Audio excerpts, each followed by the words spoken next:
오늘 하나님께서 우리에게 주신 말씀은 시편 16편 11절 말씀입니다. 시편 16편 11절 말씀. 그동안 저희가 본문을 안 써드렸는데요, PPT에. 앞으로는 쓰는 게 좋을 것 같습니다. 네. 시편 16편 11절 다 찾으신 줄로 알고 한 목소리로 읽겠습니다. 시작.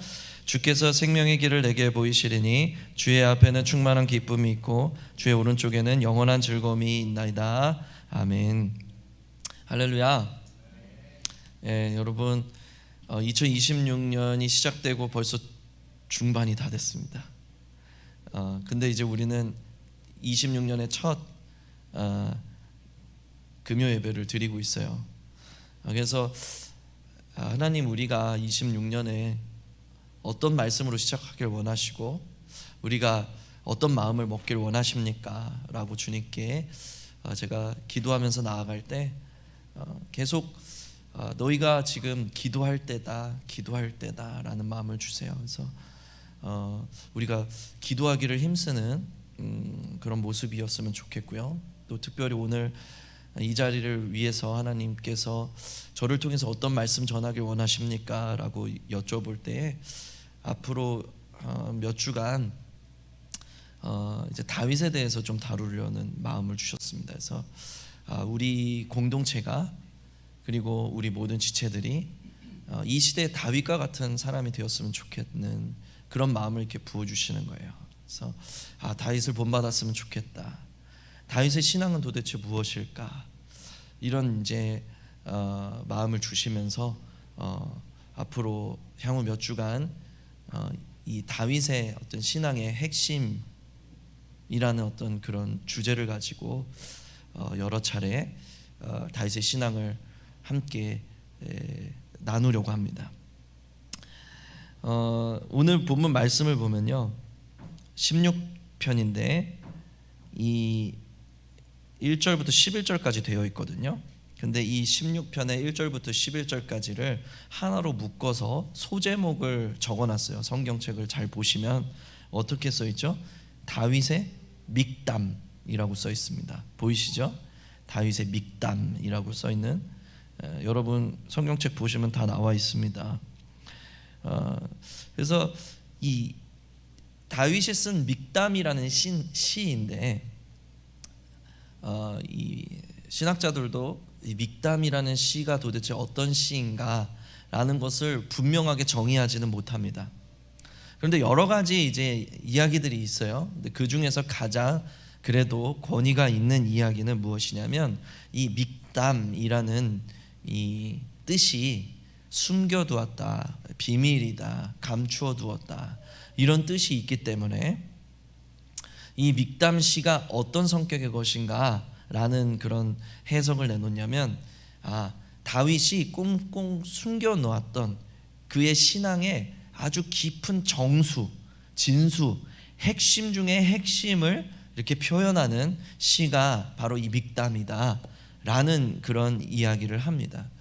그래서 이 다윗의 믹담이라는 것은 다윗의 신앙의 아주 가장 깊은 정수를 품고 있는 그런 시라고 할 수 있습니다. 그래서 우리가 다윗의 신앙을 이제 본받기를 원하고 이 시대의 다윗들로 우리가 세워지기를 원하고 축복하는데, 그러기 위해서 이 믹담 시가 시편에 여러 차례 나오고 특별히 오늘 본문에서도 나오는데요, 이 다윗의 신앙의 정수는 무엇인가, 핵심은 무엇인가, 그것을 우리가 파악하고 또 깨닫는 그런 시간들이 되었으면 좋겠습니다.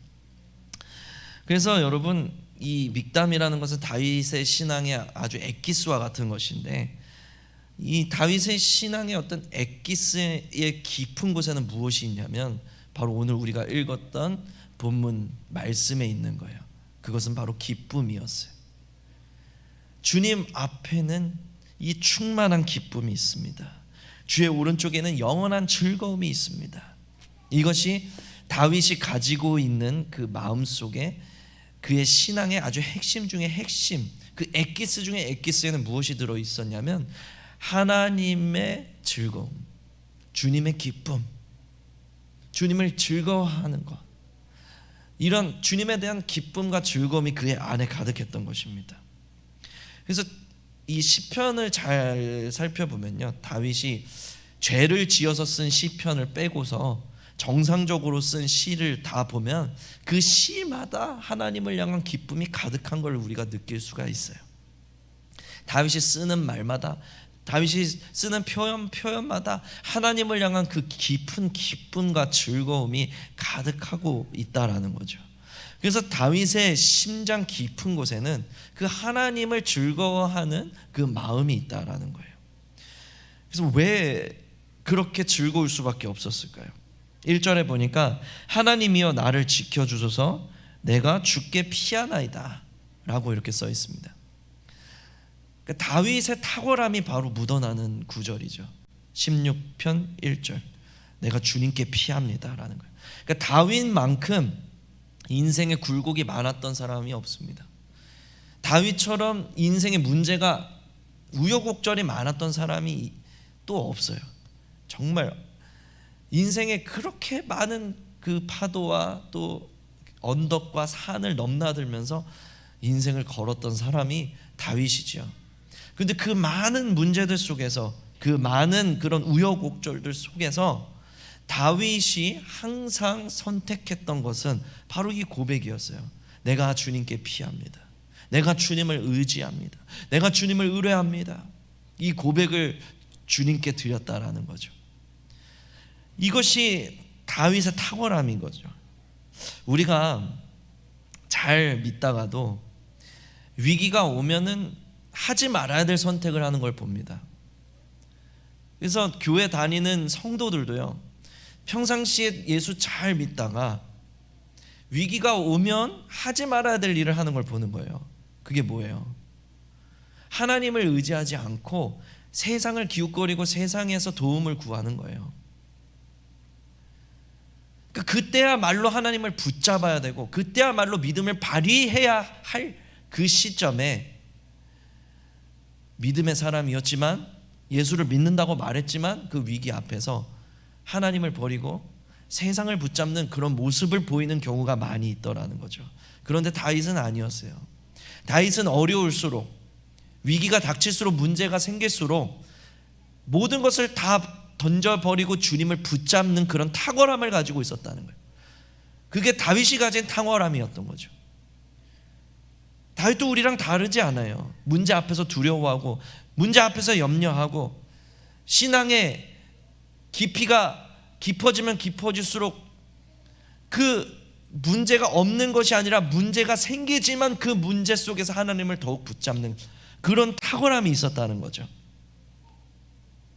왜 그렇게 주님을 붙잡는 선택을 했을까요? 4절에 보니까 이런 이야기를 해요. 다른 신에게 예물 드리는 자는 괴로움이 더할 것이라. 나는 그들이 드리는 피의 전제를 드리지 아니하며 내 입술로 그 이름도 부르지 아니하리로다. 무슨 말을 하고 있는 거예요? 지금 다윗이 고백하는 것은 내가 하나님을 떠나서는 내 안에 고통밖에 남지 않는다는 것을 다윗은 너무 잘 알고 있었어요. 그래서 하는 말이 내가 다른 신들의 이름조차 부르지 않겠다. 거기에는 피 흘림이 있다. 이렇게 고백을 하는 거예요. 우리가 위기 속에서 지금 이게 문제지, 지금 예배가 문제야? 지금 하나님의 문제야? 말씀의 문제야? 지금 이 문제부터 해결하는 게 문제지. 그렇게 문제 잡고 씨름하고 세상에서 답을 구하다가 결국은 문제가 해결되고 결국은 그 문제가 좀 숨통이 트이고 당장은 그것이 유익한 것 같으나 결국은 그 길의 끝은 고통이고 그 길의 끝은 피 흘림이었다는 것을 다윗은 너무 잘 알고 있었기 때문에 나는 다른 신들의 이름조차 부르지 아니하겠다. 그러니까 말이 신으로 표현됐지만 우리가 오늘날의 언어로 이걸 트랜슬레이트하면 어떤 말이에요? 내가 하나님 외에 다른 어떤 도움도 구하지 않겠다는 거예요. 하나님 외에 다른 어떤 것도 내가 붙잡지 않겠다는 거예요. 위기니까, 문제니까, 어려우니까 오히려 더욱더 내가 하나님 외에는 다른 이름을 부르지 않겠다, 그 말을 지금 하고 있는 것이죠. 왜? 내가 세상에 기웃거려 봤더니 그 길의 끝은 고통이더라. 당장은 유익인 것 같으나 그 길의 끝은 고통이더라. 그걸 알고 있었기 때문에 어려움이 닥칠수록 주님을 붙잡았던 거예요. 여러분 그렇지 않습니까? 빌립보서 3장 19절에서 사도 바울이 이런 표현을 해요. 그들의 신은 배요, 이런 표현을 해요. 배가, 먹는 배가 아니라 우리가 가지고 있는 이 밥통을 얘기하는 거죠. 그러니까 그들의 신은 배요라는 뜻은 무엇입니까? 그들의 하나님은 그들이 먹고 사는 문제다. 그러니까 무엇이 됐든지 간에 그들의 문제를 해결해 주기만 하면 그게 하나님이 되었다는 거예요. 그게 사람이라는 거예요. 근데 사도 바울은 그런 내 배가 나의 신이 아니라 나의 하나님이 나의 하나님이시다, 그런 고백을 하는 거죠. 하나님의 사람들의 입술에는 언제나 이 고백이 있는 거예요. 먹고 사는 문제니까 쉽지 않아요. 그런데 예수 그리스도께서는 자기를 비우시는 분이시라는 거죠. 빌립보서 2장 6절에서 8절까지 해서 예수님의 이야기가 나오잖아요. 그는 자기를 비워, 이런 표현을 쓰세요. 예수님이 자기를 비우셨대요. 왜? 하나님의 뜻을 따르시려고. 하나님을 온전히 기뻐하고 하나님을 온전히 영화롭게 하기 위해서 그는 자기 자신을 비웠다고 했습니다. 케노시스. 이것은 하나님 외에 아무것도 남지 않게 했다는 거예요. 그래서 그분을 따르는 그리스도인들에게도 바로 이것이 요구되더라는 거예요. 저와 여러분들의 삶 속에서도 이것이 요구되는 것이죠. 우리가 먹고 사는 문제에 매달리게 되면, 먹고 사는 문제에 휘둘리게 되면 그것이 곧 우리의 하나님이 되게 되는 겁니다. 그것이 곧 우리 신이 되는 거예요. 돈이 나의 하나님이 되고, 그 사람이 나의 하나님이 되고, 내 자식이 내 하나님이 되고.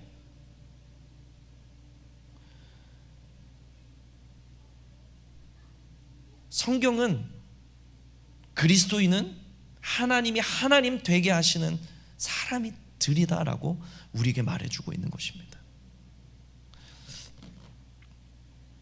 성도는 하나님이 아닌 세상을 찾을 때 결국 그 길의 끝에서 기쁨을 상실하게 되어 있습니다. 하나님을 누리고 하나님을 즐거워하고 하나님을 영원히 기뻐하는 그 기쁨을 상실하게 되어 있어요.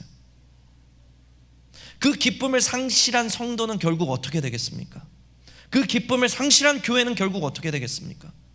종교로 전락하는 것이고 율법으로 전락하는 것입니다. 그리고 그곳에는 생명이 없는 거예요. 우리가 아무리 많은 예배를 드린다 할지라도, 우리가 아무리 많은 봉사와 헌신을 드린다 할지라도 거기에는 생명이 없는 거예요. 존 파이퍼 목사님이 이런 말씀하시더라고요. 하나님을 가장 잘 섬기는 것, 하나님이 가장 기뻐 받으시는 그 섬김은 무엇인가? 그것은 하나님을 기뻐하는 것이다. 하나님을 기뻐하는 것이다. 그분을 누리는 것이다. 그분을 즐거워하는 것이다. 그것만큼 하나님을 영화롭게 하는 것이 없다.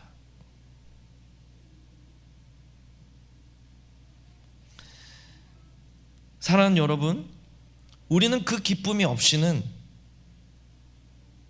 결국 종교로 딱딱하게 굳어져 버리는 사람들이에요. 다윗의 탁월함은 어디에 있었냐면 그는 종교로 굳어지기를 거부했다는 거예요. 그는 율법적으로 굳어지기를 거부했다는 거예요. 오늘 본문 말씀에서 이렇게 말하잖아요. 주께서 생명의 길을 내게 보이시니 주의 앞에는 충만한 기쁨이 있고 주의 오른쪽에는 영원한 즐거움이 있나이다. 그는 자기의 인생을 걸어서 하나님만을 영원히 즐거워하기로 작정하고 그러한 작정을 지켜온 사람, 그 사람이 바로 다윗이라는 거예요. 그게 그의 신앙의 깊은 곳, 핵심 중에 핵심에 자리 잡은 엑기스가 바로 그 주님을 즐거워함이라는 것입니다. 이사야서 43장 21절은 이렇게 말합니다. 우리를 지으신 하나님의 목적이 무엇인지를 우리에게 말해주고 있습니다. 내 백성은 내가 나의 영광을 위하여 지었나니 내 이름을 찬송하게 하려 함이라. 우리를 지으신 목적이 그분을 찬송하게 하려 함이라. 무슨 말입니까? 저와 여러분들이 하나님의 백성으로서 할 것은 그분을 영원히 기뻐하는 것밖에 없다는 거예요. 그분을 영원히 즐거워하는 것밖에 없다는 거예요. 그분의 백성으로서 우리가 그분께 드릴 것은 그분을 영원히 즐거워하는 것밖에 없다는 거예요. 그것이 찬양 아닙니까? 그것이 우리 경배가 아닙니까?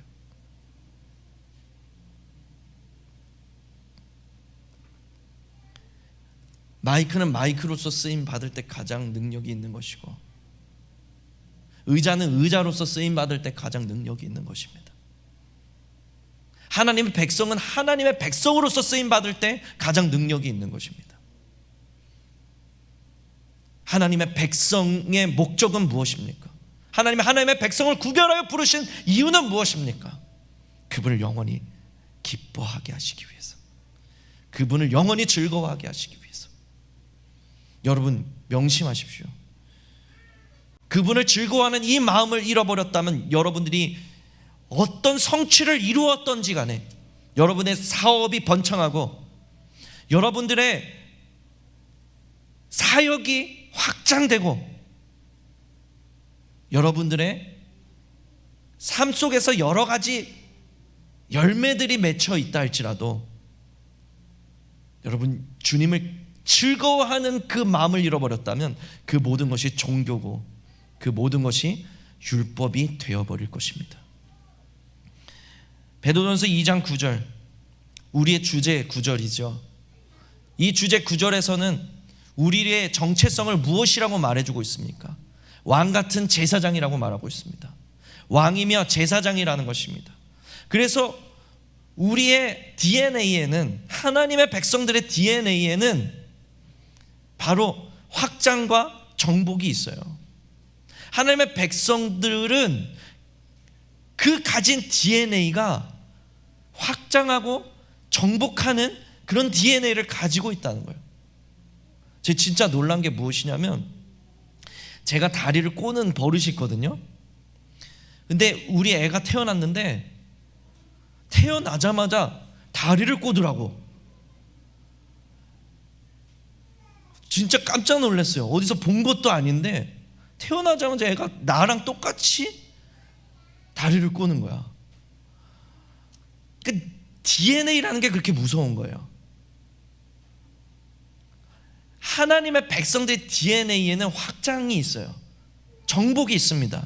그래서 창세기에서도 주님이 하나님의 사람들을, 인간을 자기 형상대로 창조하시면서 하시는 말씀이 있어요.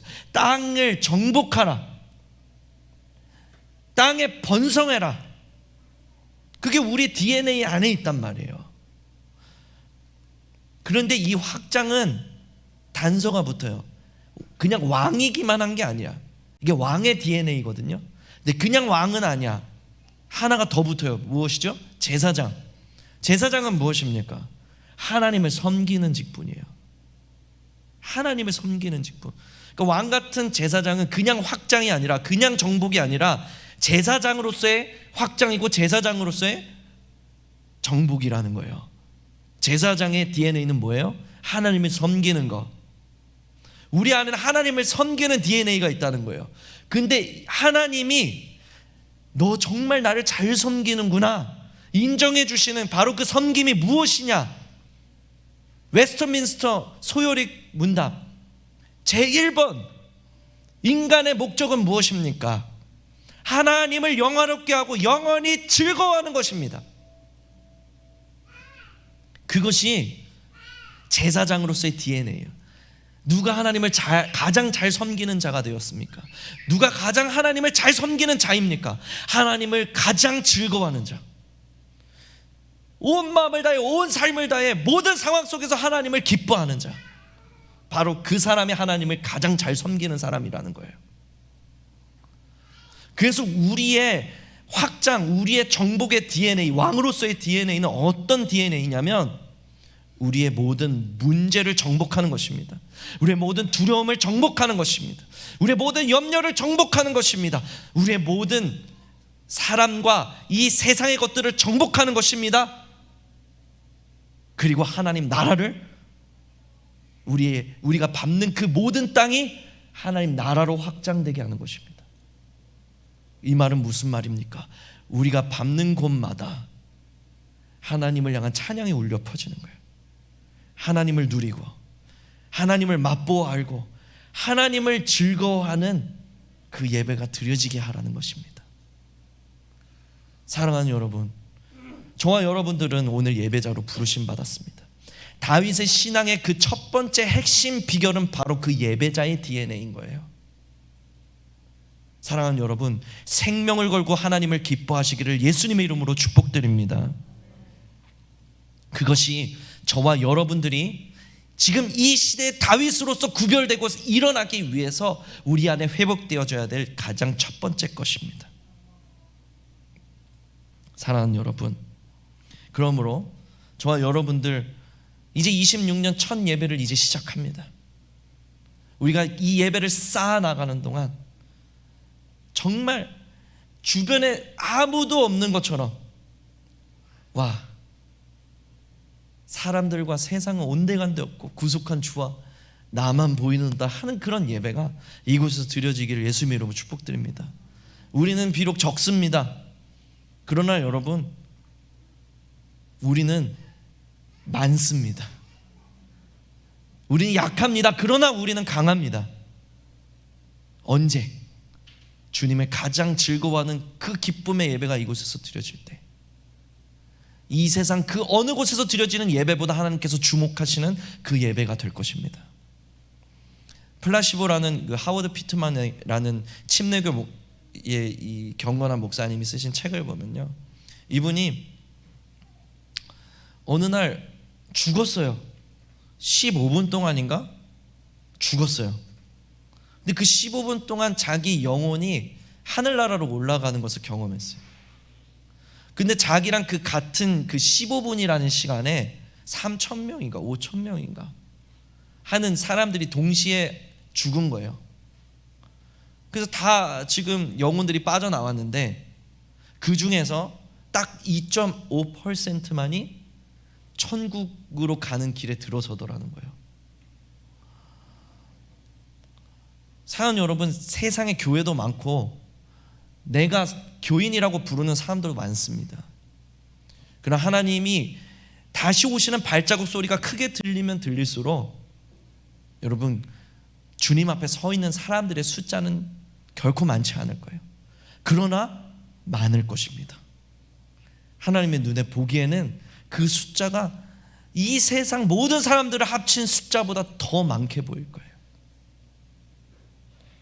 그리고 요한 사도는 계시록에서 퀼옷을 입은 수없이 셀 수 없는 그 무리가 주님의 보좌 앞에서 그 기쁨에 도취돼서 주님을 찬양하는 그 장면을 보았습니다.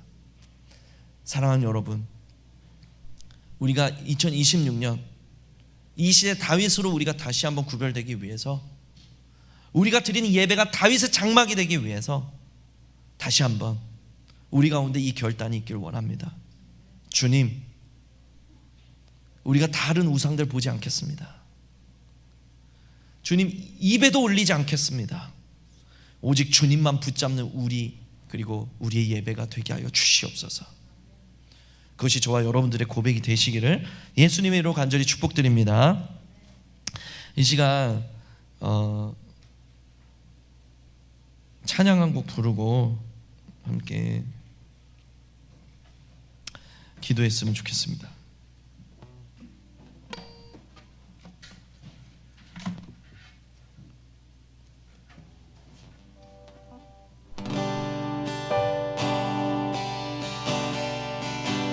하나님의 사랑을 하나님